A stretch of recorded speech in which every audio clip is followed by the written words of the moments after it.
तो चलिए आज बात करते हैं हनुमान जी की, जो अपनी बेहिसाब शक्ति और अटूट भक्ति के लिए जाने जाते हैं।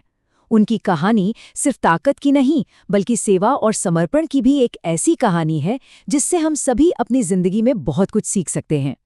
अच्छा, इस चर्चा को एक सवाल से शुरू करते हैं, है ना? आखिर ताकत का, शक्ति का असली मतलब क्या होता है? क्या ये सिर्फ शारीरिक बल है या फिर कुछ और भी है? हनुमान जी की कहानी हमें इस सवाल पर एक बिल्कुल नई सोच देती है, जो हमारे लिए एक बहुत बड़ा सबक हो सकता है।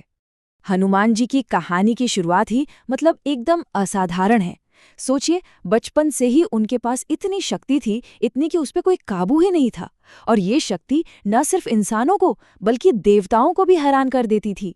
ये एक ऐसी जबरदस्त ऊर्जा थी जिसे बस एक सही दिशा की जरूरत थी। उनके जो कई नाम है ना, वो असल में उनके दिव्य होने की कहानी बताते हैं।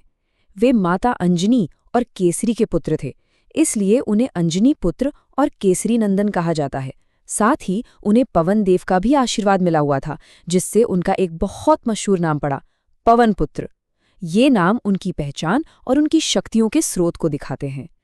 और उनके बचपन की ताकत का एक किस्सा तो कमाल का है। एक बार क्या हुआ, उन्होंने उगते सूरज को देखा और उन्हें लगा कि ये कोई मीठा सा फल है, और बस उसे खाने के लिए छलांग लगा दिया आसमान में। ये एक ऐसा काम था जिसने सारे देवताओं को भी हैरत में डाल दिया। इससे पता चलता है कि उनकी शक्ति कितनी अपार थी, जो अगर सही दिशा में ना लगे तो विनाशकारी भी हो सकती थी। तो सवाल ये उठता है कि इतनी जबरदस्त शक्ति का आखिर हुआ क्या? इस शक्ति को अपना असली मकसद तब मिला जब वो भगवान राम की अटूट भक्ति में बदल गई। यही वो मोड़ था जिसने हनुमान को एक शक्तिशाली वानर से एक पूजनीय देवता बना दिया। यहाँ भक्ति का मतलब समझना बहुत जरूरी है। ये सिर्फ पूजा पाठ नहीं है। भक्ति का मतलब है एक अटूट, बिना किसी स्वार्थ के किया गया समर्पण। हनुमान जी के हर एक काम के पीछे यही भक्ति उनकी सबसे बड़ी मोटिवेशन थी, जिसने उनकी शक्ति को एक सही दिशा दी। तो सबसे जरूरी बात क्या है? वो ये कि भगवान राम से मिलना ही उनके जीवन का, आप कह सकते हैं, एक टर्निंग पॉइंट था। उनकी सारी चंचल और बिखरी हुई शक्ति एक ही लक्ष्य की तरफ लग गई, और वो लक्ष्य था निस्वार्थ सेवा, और इसी ने उन्हें अमर बना दिया। तो चलिए अब देखते हैं कि ये जो भक्ति थी ये असल में काम में कैसे बदली। हनुमान जी ने जो भी बड़े बड़े काम किए, उन्हें सिर्फ उनकी ताकत का प्रदर्शन नहीं समझना चाहिए। असल में वो सब उनकी भक्ति से निकले सेवा के काम थे। और यही काम हमें सिखाते हैं कि असली शक्ति का इस्तेमाल कैसे करना चाहिए। उनके जीवन के 3 ऐसे बड़े काम हैं जो उनके समर्पण और उनकी काबिलियत को बखूबी दिखाते हैं। पहला, सीता जी की खोज। दूसरा, लंका का दहन। और तीसरा, लक्ष्मण जी का उपचार। ये तीनों ही काम उनकी चरित्र के अलग अलग पहलुओं को हमारे सामने लाते हैं। पहला महान काम था सीता माता को ढूंढना। जरा सोचिए, जब रावण ने उनका हरण कर लिया तो उस विशाल, मीलों लंबे समुद्र को पार करना ये लगभग नामुमकिन काम था। लेकिन हनुमान जी ने ये कर दिखाया और लंका पहुंचकर उनका पता लगाया, जो उनकी हिम्मत और लगन को दिखाता है। और वो सिर्फ लंका पहुंचे ही नहीं, उन्होंने अपने वीरता का परिचय देते हुए रावण की उस सोने की लंका में आग लगा दी। ये उनकी भक्ति का ही नतीजा था जो उन्हें इतना साहसी बना रही थी।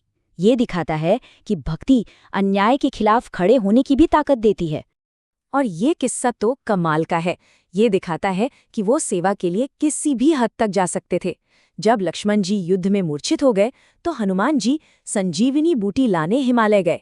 अब वहां पहुंचकर जब वो सही जड़ी बूटी पहचान नहीं पाए तो उन्होंने समय बर्बाद करने के बजाय पूरा का पूरा पहाड़ ही उठा लिया। ये उनके समर्पण और तुरंत फैसला लेने की काबिलियत को दिखाता है।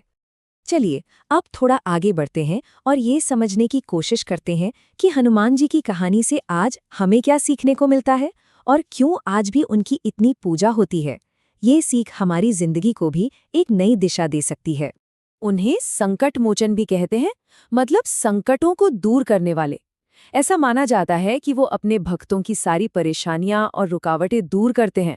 और इसी विश्वास के साथ आज भी लोग मंगलवार और शनिवार को उनकी खास पूजा करते हैं। यहाँ जो बात है ना, वो बहुत दिलचस्प है। हम एक सीधा कनेक्शन देख सकते हैं। जैसे उस जमाने में उन्होंने लक्ष्मण जी के प्राण बचाकर उनका संकट दूर किया, ठीक वैसे ही आज भी वो अपने भक्तों के जीवन से संकटों को दूर करते हैं। ये एक बहुत बड़ा संदेश है कि सच्ची भक्ति का फल हमेशा मिलता है। तो इस पूरी बात का सार क्या है? सबसे बड़ा सबक यही है कि सच्ची भक्ति, अटूट साहस और बिना किसी स्वार्थ के की गई सेवा से दुनिया की किसी भी मुश्किल को पार किया जा सकता है। ये एक ऐसा सबक है जिसे हम सब अपनी जिंदगी में अपना सकते हैं। और आखिर में एक सवाल जो सोचने पर मजबूर करता है। अगर हनुमान जी की तरह निस्वार्थ सेवा के रास्ते पर चला जाए तो आज की जिंदगी की कौन-कौन सी बड़ी मुश्किलों को पार किया जा सकता है? इस पर सोचिएगा जरूर, क्योंकि इसका जवाब शायद हमारे समाज को बदल सकता है।